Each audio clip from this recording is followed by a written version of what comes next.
should be more forgiven because Allah forgives us even for those sins we can't forgive ourselves for.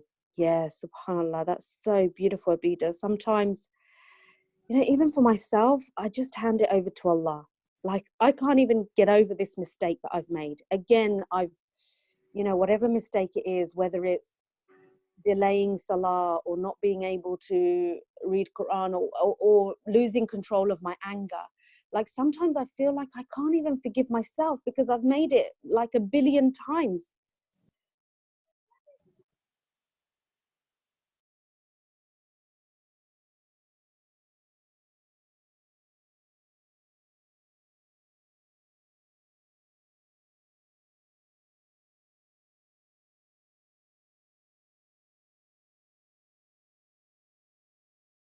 Can't hear you, Amina. Dr. Amina. Oh, sorry. I got cut off there. I had a phone call coming through and it chucked me away. So I was just commenting on one of the comments, but now I've been chucked out. I can't see any of the comments anymore. So alhamdulillah, Allah knows best. But I think we'll give it a minute before we start off. But Amina, maybe you can take over and read the other comments. Yes, sure. So there's so many beautiful comments, mashallah. Famida says, Allah, you are al-Ghafur to your creation, so make me soft towards your creation. Mashallah, that's beautiful. And you can feel that softness that comes in your heart when you turn to Allah and you ask for that forgiveness and you ask for that letting in. It's almost like Allah let me in. And as you do, you feel that softness covering your heart. Sister Mahmouda says it takes the focus from the person who we forgive to Allah and our sins. Yeah, it really does, you know. Alhamdulillah. Sister Rosina said, Salam, sister, Alhamdulillah, made me reflect on forgiveness, forgiving others, and as Allah is so forgiving. And you know, this is such an amazing time in Ramadan for us to purify our hearts as much as possible and remove from it, you know, all the feelings of upset that we have towards others and towards ourselves, to lighten the heart. Alhamdulillah. Any more comments before we start from yesterday's session?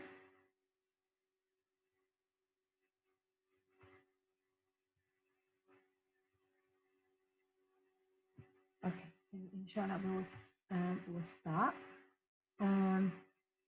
I think you can see just the screen that I have up. Today we are having the name Ar-Rahman, so let's start inshallah. Bismillah ar-Rahman ar-Rahim. إن الحمد لله نحمده ونستعينه ونستغفره ونعوذ بالله من شرور أنفسنا ومن سيئات أعمالنا من يهد الله فلا مضل له ومن يضلل فلا هادي له أشهد أن لا إله إلا الله وحده لا شريك له وأشهد أن محمدا عبده ورسوله. All praise to Allah, we seek His aid and His assistance and ask for His forgiveness. We seek refuge in Allah from the evil of our souls and from the evil of our actions. Whomever Allah guides, no one will be able to mislead him. Whomever He leads astray, nobody can guide him. I testify that there is no deity worthy of worship except Allah, Allah without partner, and that Muhammad sallallahu alaihi wasallam is His slave and messenger. Oh, the sister says, one sister says you can't hear me. Oh, due to the background noise. Okay, that was someone phoning. You shut the door and then tell me if you can hear me now, sisters.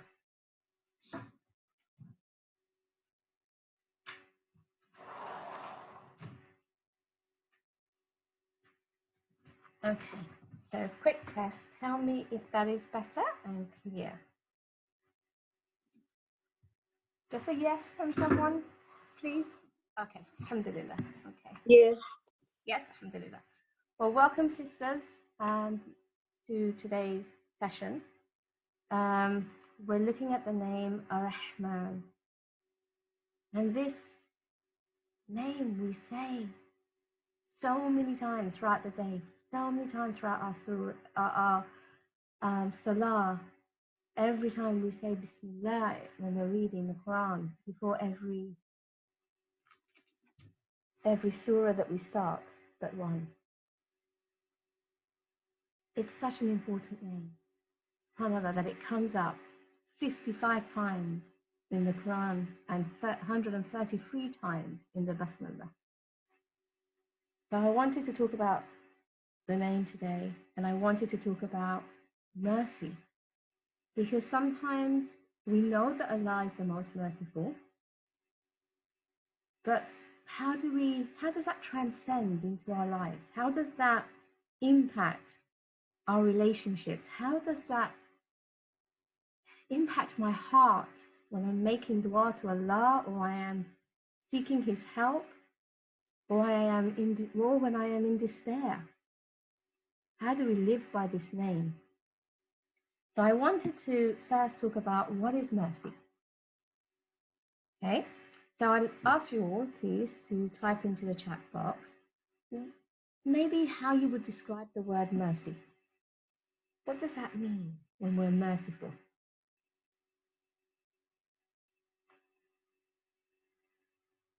So what would you say, sisters? Okay, softness, kindness, being kind. Yes, keep going. Soft-hearted, compassionate, be easy on someone, showing care, showing compassion. Okay, alhamdulillah. Gentleness, loving, being generous. Okay, being kind. Now we have lots of different words here. Lots of different words, alhamdulillah. But what does mercy mean? It's almost like we have an idea of it. Right? We almost, when we think of wanting Allah's mercy, we feel mercy. We can feel that feeling, that light feeling that your heart feels. But to define it, it's quite difficult. And you can tell from the different words that we're all using. So I wanted to give you a couple of examples of mercy that might make it clear to you what mercy means. Okay, so first one is to relate to you the story of Sulaiman alayhi salam, who, when two ladies came to him for a ruling, there were two mothers, they both had baby boys, and they went to a picnic. One of the babies got lost and was eaten by a wolf, and there was only one baby that was there, that was left. Both mums picked up the baby and they said, "He is my baby." And they were trying to fight over him. They were both screaming over this one baby, both saying, "He is my baby." So they went to see Sulaiman alayhi salam for his judgment. And they explained what had happened. And they asked him to decide what to do. Now, Sulaiman alayhi salam didn't know whose baby it was. So what he suggested, although he was never going to do, but what he suggested was to cut the baby in half so that both mothers could have one half. Now at that point, it's almost like your heart drops. Now that dropping, that tightness, that's the opposite of mercy. Now, he was never going to do it. But the real mother spoke out. She shouted out, "Don't do that to the baby. Leave the baby. I'll leave the baby. She can have him." The real mother spoke out, and at that point, Prophet Sulaiman alayhi salam knew who the real mother was. From that story, sisters, how would you define mercy?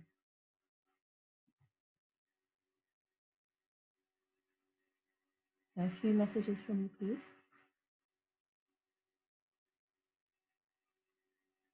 Selflessness, overwhelming love. Yes, keep going. being fair, giving from what you love, yeah, giving from what you want, going against what you want, yes. Finding it difficult. Oh, you're finding it difficult to hear? It should be clear. I don't know why. I'm sorry, sisters. I have my mic on, it's all plugged in. There's no noise. Unless it's internet, I can't tell you. Okay, if I speak louder, is it better? A little bit fuzzy. Maybe it's too close. Okay, is that better? I moved the mic away slightly. It might be better. Yes? Okay, I had put it too close to my mouth. I apologize. Apologies, sisters.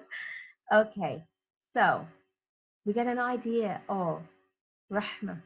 You see, out of Rahma for her baby, that no matter how much you want me to tell the story again, would everyone like to hear it again? Yeah, okay, that's a few people. Giving away without conditions. Okay, I'll give the story again. Bismillah. All right, so this is a story of Sulaiman alayhi salam, who had two mothers come to him once for a ruling, a judgment. Both had baby boys, and both had gone to a picnic together. During the picnic, one of the babies got lost and was eaten by a wolf, and only one baby was there that came back. Both mothers were trying to pick up the baby, saying, "He is mine. Let go, he's mine." They were screaming at each other. They were very distressed, as you can imagine. So eventually they went to see Sulaiman alayhi salam to ask him for a judgment. And he didn't know who the real mum was. So he said to the mothers, "I suggest that we cut the baby in half and both of you have one half." Now he was never going to actually cut the baby in half. But at that point, the real mother spoke out and she said, "It's fine. Don't do that. She can have the baby." And at that point, on that moment, when she spoke out, Prophet Sulaiman alayhi salam knew who the real mother was. And on that basis, that's why I was asking you now, how would you define mercy?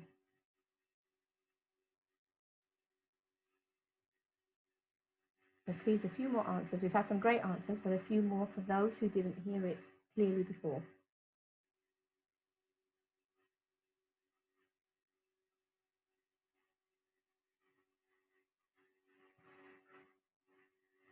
Selfless, yeah. Giving from what you want, giving away without conditions, not wanting any harm to come to those you love,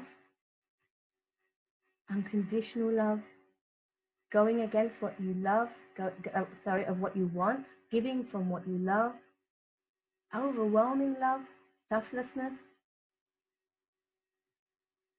sacrifice, putting the child's needs before your own, looking out for the child unconditionally, looking out for the best of the other person, compassion. Right. Now we have a clearer understanding of the mercy, the word mercy. Right? In this case, in this example, it's like letting go of what you want for the betterment of the person or the other. Letting go, or wanting to help, or wanting to give up what you want. Wanting to help another, wanting to give up what you want, wanting to give away something that you want. I once knew a sister, mashallah, bless her, whoever appreciated something that she was wearing, she'd give it to them. And I think she kept all but her wedding ring. And anyone that actually looked at her and said, "Oh, I really like that, mashallah, it's beautiful," she would take it off and give it to them. Whatever she was wearing, jewelry or, mashallah, she was very generous. But in that way, giving what you want and putting, the preference of others, the needs of others, your love of others before yourself. So it's selfless, like one sister said. Okay, so that's one example. you know, letting go of what others, and even letting go of what others did. She let go of what the other mother did. The other mother was lying and saying it was her baby, or in her distress, maybe she was really confused. But she knew, the real mother knew, and she was still willing to let her have, letting go of even what she was doing. Okay. Second example is when, in explaining the mercy of Allah, the Prophet ﷺ said that Allah has divided His mercy into 100 parts, and He retained with Him 99 parts, and sent down to the earth one part. Through this one part, creatures deal with one another with compassion, so much so that an animal lifts its hoofs over its young, lest it should hurt it. Now, that was in reference to a sheep who lifted up its hoofs to let its baby in to feed, letting in, so that you don't harm, so that it wouldn't feel the harm, it wouldn't feel uncomfortable, letting in. Now imagine that's the mercy of animals towards one another. And we only have one part of Allah's mercy. So, Mariam, in that case, yes, letting go, in that example, and in this example, letting in. They're both types of mercy.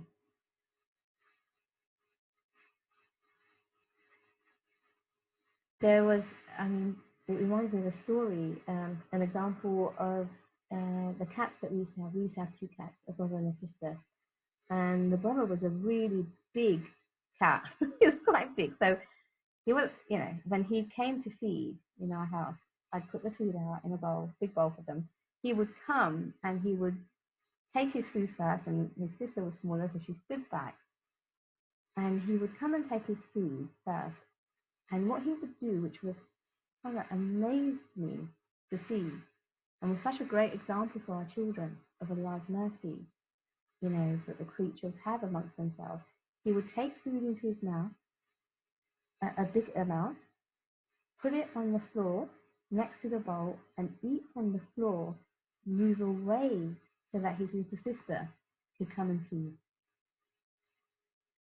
That was the mercy between the animals, Allah's creation. And we only have one part of Allah's mercy.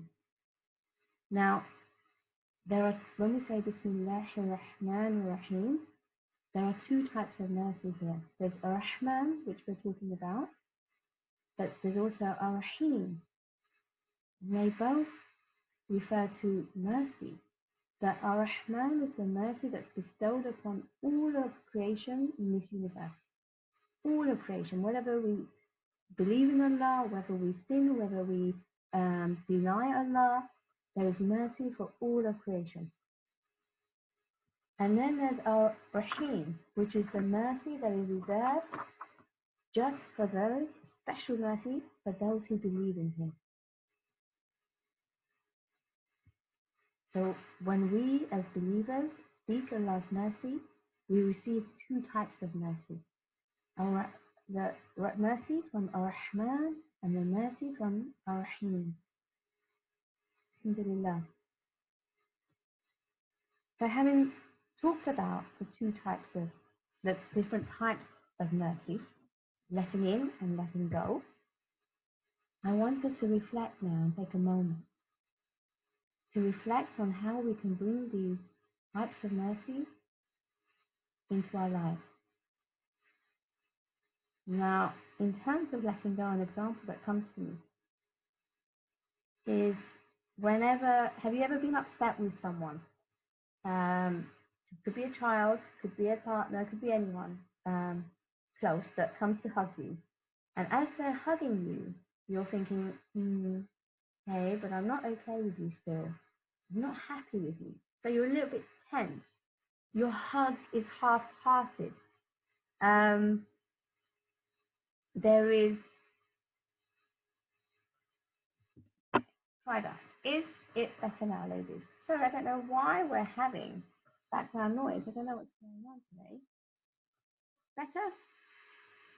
I don't know if that's better, but I've tried taking out the mic completely. So someone give me a response.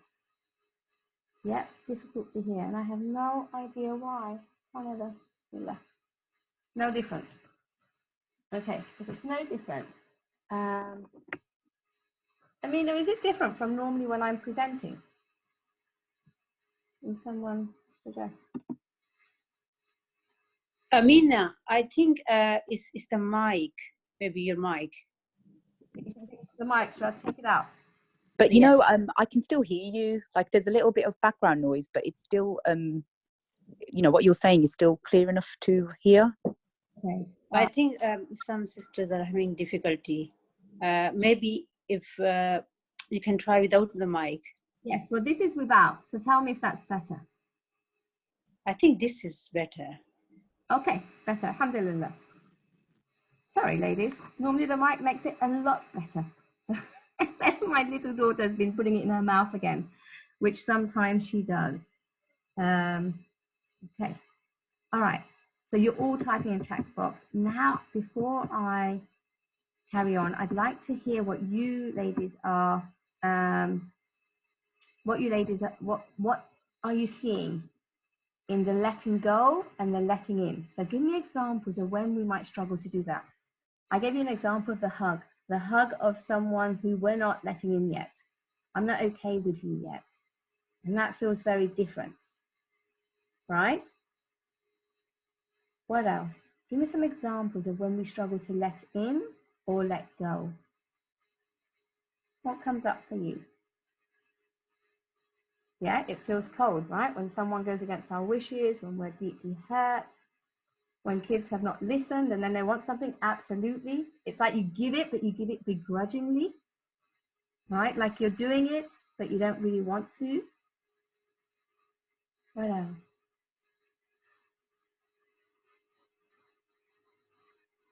We throw it to them.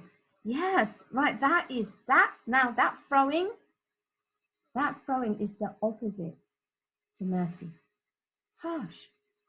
Harshness is the opposite to mercy. That's why when some of us were describing what mercy meant in the beginning, we used the word soft. So you could feel very harsh in your heart, and you can feel very soft in your heart in the action of giving. You can give from a harsh place, and you can give from a soft place. But actually, when we're giving from a harsh place, it's unlikely that we're giving for the sake of Allah. Right? There are all sorts of interference today. Alhamdulillah, well done, but I had muted it. Alhamdulillah. Okay. So I want to talk about a few examples of how we can start showing mercy in our life. Because when we want the mercy of Allah upon us, that mercy, that kindness, that gentleness, right? That we want Allah to let us in to His mercy. We want Allah to let go of our sins, of our shortcomings, of our mistakes. We want to be allowed in. We want for our shortcomings to be let go of. We want that. And Allah gives us a simple formula in the hadith when the Prophet ﷺ said, Allah will not be merciful to those who are not merciful to the people. Right?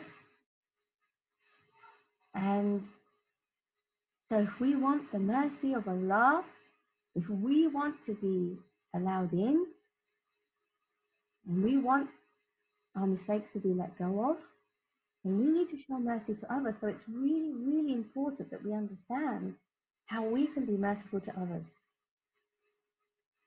Right? and how we can seek Allah's mercy.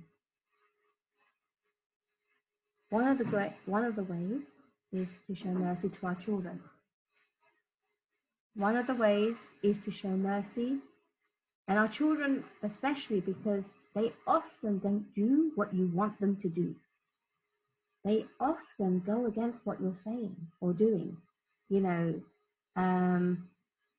you've told them not to run and they're running, you know, except, for example, right? Children are always pushing boundaries. Yet, are we throwing the gift at them? Or are we giving it with a hug? So, can we show mercy to our child? What would that look like? Could we accept that our child didn't listen to us, but for the sake of Allah, we are merciful. We show mercy to our child rather than harsh behavior, harsh treatment. And our children, they probably see the harsher side of us. And sadly, do any sisters relate to that? That you feel like perhaps rather than showing them the love of Allah and the mercy of Allah, in fact, what we sometimes show them is the harsher side of us. Yet we want to exhibit that attribute of Allah, that mercy of Allah towards them so that they can learn about who Allah is, and for ourselves and our own sake so that we may be blessed with Allah's mercy.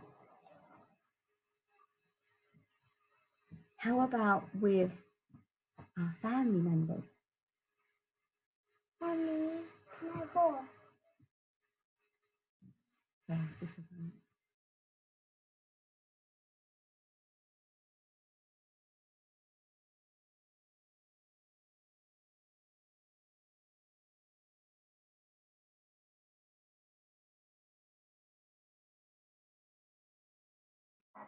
Sorry, my husband was so super shy. He took all the kids out so I could do the session.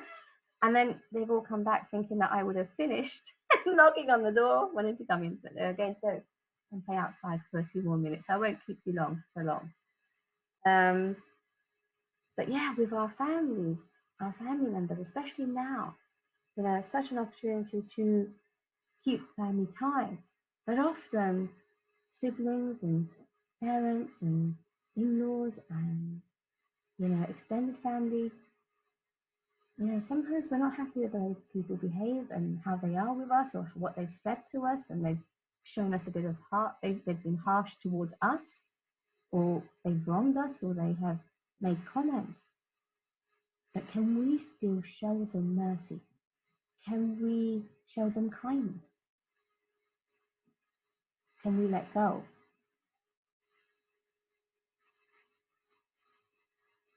Yes, Sister Rising says it seems harder to show mercy to those who are close to us, and easier to do to those who are not close to us if we have been wronged. And the key there is when you're thinking about being wronged. Now, what makes that much easier is if you think about how often do we wrong ourselves and we disobey Allah, or we don't follow His commandments as we should. We don't always, how many times? Because we're human, we will make mistakes. But yet, even when we are wronging ourselves and we are wronging, you know, we are committing wrongdoing towards Allah, we still want His mercy. Yet, we forget that in the moment when someone hurts us. It's almost like, well, actually, I still hold on to what you've done. Now, this isn't the same as forgiving, because we can still show mercy and not forgive. Now, we want to forgive because we also want Allah's forgiveness. But forgiveness and mercy are two different things. Mercy means we can still treat people kindly. We can still want good for others. We can still treat others the way that we want to be treated by Allah. How do we want Allah to treat us? So what would you say, sisters? What are your reflections? What are your takeaways? So Rifa says, when children misbehave, that it's normal, right? Please say yes. Yes. There is no one who has a perfect child who does not misbehave. However, the behavior is coming from the way that they're feeling challenged in the moment. And we all have moments like that when we're feeling okay and we're not feeling okay. We're feeling that, we understand, and moments we don't understand.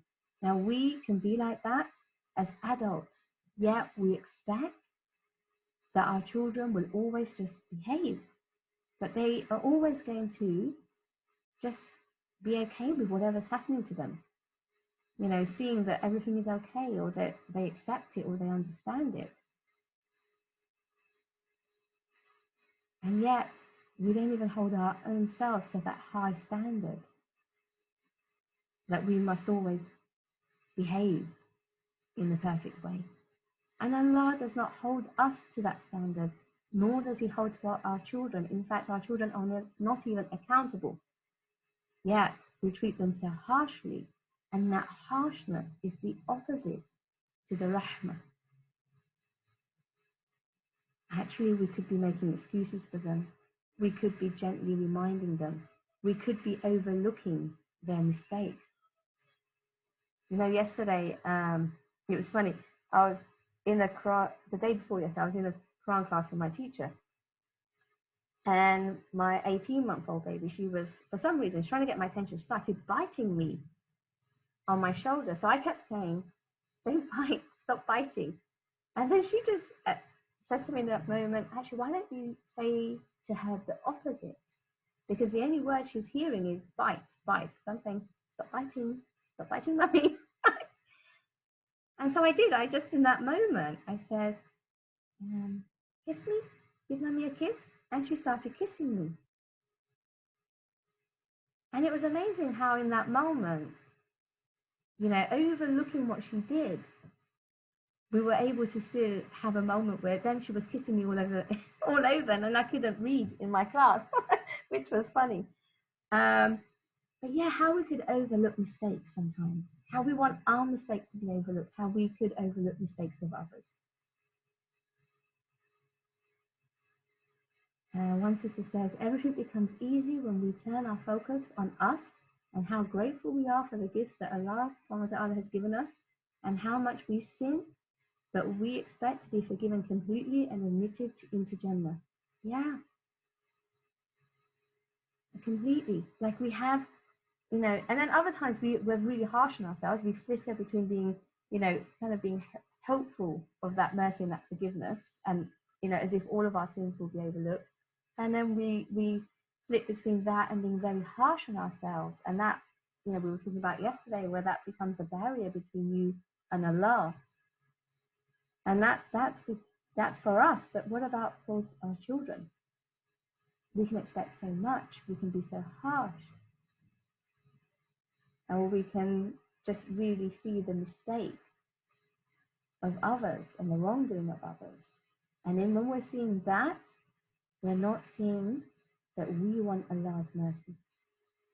It's like they're not in the same picture. It's like you're looking at a scene, and in that scene, you're just seeing the wrongdoing. But then in that scene, you're not seeing Allah's mercy. And Allah's mercy being showered upon you. You're not feeling that. There's a harsh, kind of a tightness to the heart when we're not being merciful to others. We're giving, but we're giving reluctantly, begrudgingly. And then there is a real lightness of the heart when we let go and we let in. There was an example of that one of the sisters mentioned, how when her child would come and say sorry, she would ask them several times, how sorry are you, mummy? How sorry are you really? How do I know you're sorry? Almost like prove that you're sorry. If you're sorry enough, then I can forgive you. And again, it's that then I can let you in. It's almost like we need something from someone in order to let them in. Now, what if we didn't need something from someone to let them in? What if we let in for the sake of Allah? Because we wanted Allah's mercy. Okay, so I'm going to end it here, sisters. I think I've given us quite a few reflection points. I do apologize. Please forgive me for the sound today. I have no idea what happened. I hope that you have still managed to benefit from today's session and reminder. I'd love to hear your feedback. You can put a few on now, and then we'll open up the chat box, and then you can share then. And the key would be I guess, how can we let go? Which parts of our lives can we let go? I mean, listening to the talk yesterday, and this is my reflection from Ar-Rahman, that we were talking about letting go of the wrong of ourselves, our own wrong and our own sins, and letting go of those of others towards us. That was yesterday. And how how we wanted Allah's forgiveness and we wanted to forgive others. And that I was listening to that and I thought, you know what, I'm going to take action. There's a very close member of my family who I feel was really wronging me. And I wanted to let go of that. So this morning, alhamdulillah, I was able to take action and just let go. I just kind of make that relationship better. And what we'd love from these sessions, sisters, if it really impacts your life, if what you hear impacts you to take action, because those are the ones who enter Jannah are those who believe and do good.